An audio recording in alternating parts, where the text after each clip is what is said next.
दोस्तों नमस्कार, कैसे हो आप सभी। मैं आपका फ्रेंड एडवोकेट विक्रम सिंह चौहान।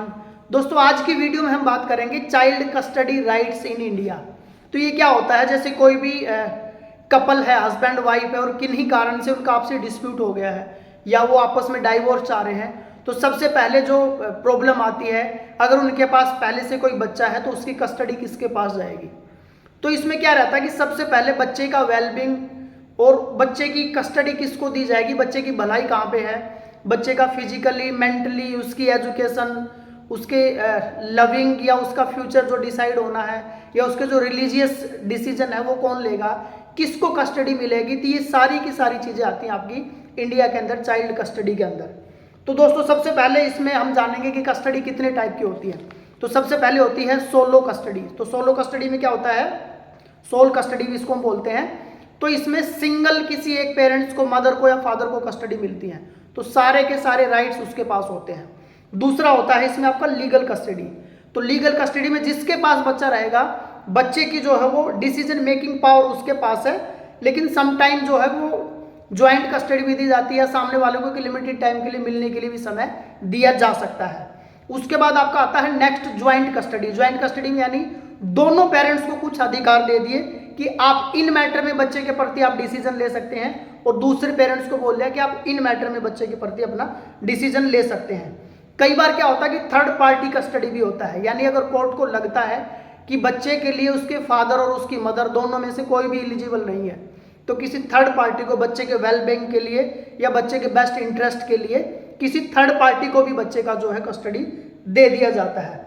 तो कस्टडी के लिए क्या क्या चीज़ें देखी जाती हैं, सबसे पहले हम जानना चाहेंगे कि ये डिसाइड कौन करता है। तो फैमिली कोर्ट, या हर धर्म में, हिंदुओं में, फारसी में, मुस्लिम में, क्रिश्चियन में, सबके अलग अलग इंडिया के अंदर कानून बने हुए हैं, मैरिज के एक्ट बने हुए हैं, गार्जियनशिप के एक्ट बने हुए हैं, उनके अकॉर्डिंग बच्चे की कस्टडी मिलती है।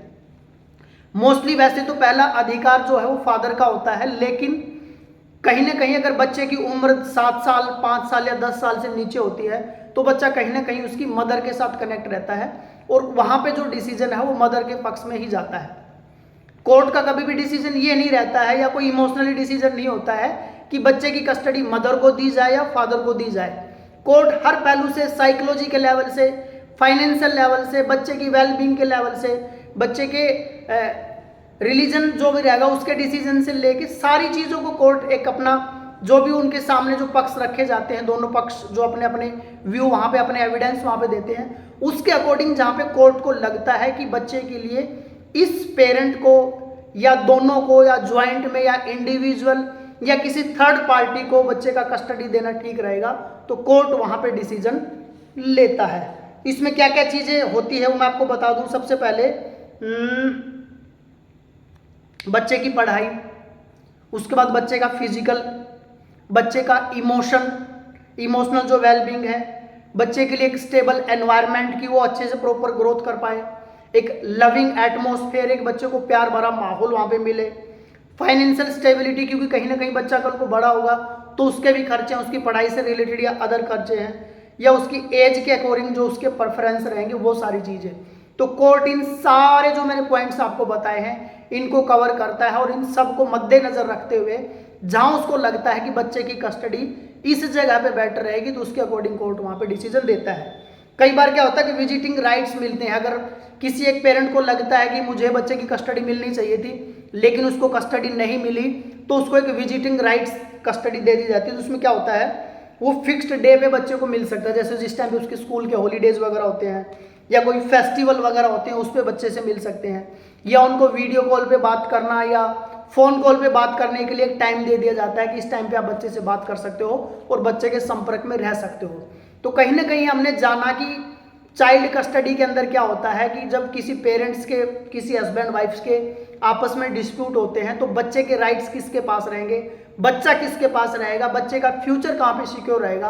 कोर्ट इन सारी चीज़ों को ध्यान में रखते हुए और दोनों पेरेंट्स को भी उसकी कस्टडी दे सकता है या इंडिविजुअल पेरेंट को भी कस्टडी दे सकता है। दोस्तों नेक्स्ट वीडियो आप किस टॉपिक पे चाह रहे हैं प्लीज़ कमेंट बॉक्स में मेंशन कीजिए, हम उसी टॉपिक पे आप साथियों के लिए वीडियो लेके आएंगे। तब तक आप अपना प्यार और आशीर्वाद ऐसे बनाए रखिए। हम जल्द मिलते हैं एक और नई वीडियो के साथ। तब तक आप सभी साथियों का दिल की गहराई से बहुत बहुत धन्यवाद। जय हिंद, जय भारत, वंदे मातरम। Thank you very much.